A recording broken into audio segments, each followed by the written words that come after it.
Good morning India. I hope आप लोग बहुत अच्छे होंगे। इसके पहले मेरी जो क्लास हुई थी मैंने क्वाड्रेटिक की इक्वेशंस के बारे में बात करी थी। उसके बारे में आपको मैंने बताया था कि क्वाड्रेटिक इक्वेशंस आपके 3 मेथड से सॉल्व किए जा सकते हैं, मतलब उसके रूट्स जो होते हैं वो 3 मेथड से फाइंड आउट कर सकते हैं। पहला जो मेथड आपको मैंने बताया था फैक्टराइजेशन मेथड बताया था डियर स्टूडेंट। दूसरा मेथड जो मैंने बताया था कंप्लीटिंग स्क्वायर मेथड बताया था। उसके बाद तीसरा जो मैंने बताया था श्रीधराचार्य मेथड। ठीक है, तो जो फैक्टराइजेशन मेथड है मैंने आपको बताया था किस तरीके से फैक्टर कर करके उसके बाद उसके कांस्टेंट का फैक्टर करके हम लोग क्वेश्चन को रूट निकाल सकते थे। ओके, आज मैं आपको बताने जा रहा हूँ कंप्लीटिंग स्क्वायर मेथड। देखिए बच्चों, कंप्लीटिंग स्क्वायर मेथड जो मेथड होता है ना, बहुत कंफ्यूजिंग मेथड है। लोग परेशान हो जाते हैं, हैरान हो जाते हैं, लेकिन आपको हैरान और परेशान होने की जरूरत नहीं है। मैं आपको बहुत आसान लैंग्वेज में बता दूंगा। ठीक है, उसके बाद जो मैं डिस्कस करूंगा आपका श्रीधराचार्य मेथड। बहुत जबरदस्त मेथड है श्रीधराचार्य। चलिए डियर स्टूडेंट्स, हम आपके सामने एक एग्जांपल ले चुके हैं। मेथड आपका सेकंड है कंप्लीटिंग द स्क्वायर, मतलब स्क्वायर बनाकर के किस तरीके से हम रूट फाइंड आउट करते हैं। जनरली मैं आपको बता दे रहा हूं, जिसका फैक्टर आप नहीं कर पाइएगा, जिसका फैक्टर आप नहीं निकाल पाएंगे, उसको ही कंप्लीटिंग स्क्वायर से या श्रीधराचार्य से सॉल्व करेंगे। तो पहले कंप्लीटिंग द स्क्वायर मेथड आप देख लीजिए। ठीक है बच्चों, तो आप देखिएगा, आपको मैंने स्टैंडर्ड फॉर्मेट बताया था क्वाड्रेटिक इक्वेशंस का। आपको मैंने बताया था ax square plus bx plus c बराबर 0। ठीक, तो हमेशा याद रखना इस मेथड को अप्लाई करने से पहले ये जो आपका a टर्म्स है, जो x स्क्वायर का जो कोफिशिएंट है, इसको हटाना होगा। इसको जब हटाएंगे आप, ये इसके नीचे आ जाएगा और इसके नीचे आएगा। अब हम इसको सॉल्व कर पाएंगे। अब हम इसको सॉल्व कर पाएंगे। मेरा कहने का मतलब यहाँ पे कुछ भी कोई कांस्टेंट टर्म, कोई भी नंबर, कोई भी रियल नंबर, कोई भी कोफिशिएंट नहीं होना चाहिए। क्लियर है ना? फिर से सुन लो, यहाँ पे कोई भी कोफिशिएंट नहीं होना चाहिए। इसका मतलब अगर इस फॉर्मेट में मैं इस क्वेश्चन को बनाना चाहूंगा तो आप देखेंगे यहाँ पे कुछ भी नहीं है। इसका मतलब क्वेश्चन एकदम सेट है।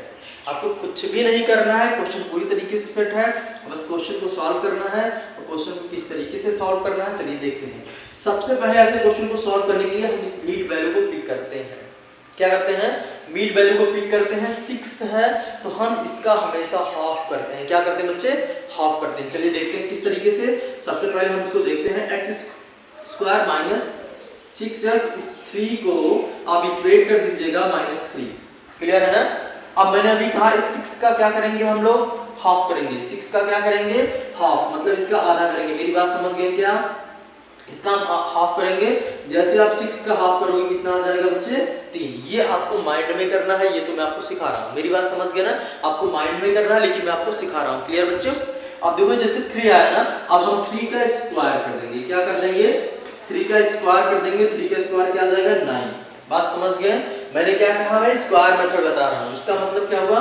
सबसे पहले इसका हाफ करेंगे, फिर जो नंबर आएगा इसका स्क्वायर करेंगे।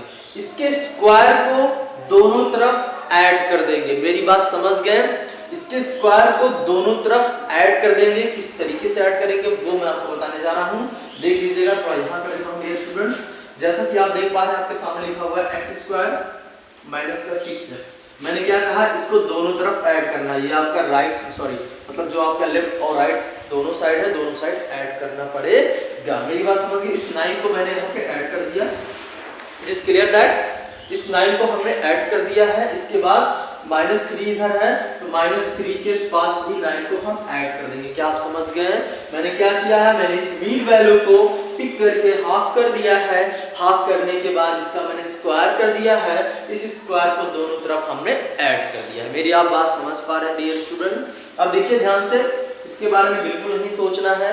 जिसका आपने हाफ किया हुआ है, मतलब जिसका स्क्वायर आपने किया हुआ है हाफ करके, एग्जैक्ट वही चीज का ये स्क्वायर रूट बन रहा है। इसको डायरेक्ट आप लिख सकते हैं x - 3 का होल स्क्वायर। मेरी बात समझ गए? मैंने क्या किया है? डायरेक्ट कुछ भी नहीं सोचा, x के साथ इस 3 का होल स्क्वायर करेंगे, पक्का वही आएगा। आप सॉल्व करके देख लीजिए। 3 का स्क्वायर 9 होता है, x स्क्वायर और 2ab, a - b का होल स्क्वायर एडिटी लग गई। समझ गए क्या? यहाँ आप ध्यान से देखेंगे, 9 में से 3 का कितना आएगा? 6। इसलिए आप देख पा रहे होंगे x - 3 जैसे स्क्वायर रूट हटाएंगे, रूट का 6 बन जाएगा। रूट के 6 को आप कुछ कर सकते हैं क्या? नहीं कर सकते हैं, सॉल्व नहीं कर सकते हैं। इसका मतलब यहाँ से जो x की वैल्यू आपकी आएगी इज इक्वल टू रूट का 6 3 वहां चला जाएगा प्लस का 3। मेरी आप बात समझ पा रहे हैं? मेरी बात आप समझ पा रहे हैं? याद रखना, इस तरीके से आप कंप्यूटिंग स्क्वायर मेथड का इस्तेमाल करते हुए आप किसी भी कोडिक इक्वेशंस का द्विघात समीकरण का रूट फाइंड आउट कर सकते हैं। क्लियर है बच्चों? इस मेथड से आप बहुत सारे नंबर ऑफ क्वेश्चंस लगाएंगे, उसके बाद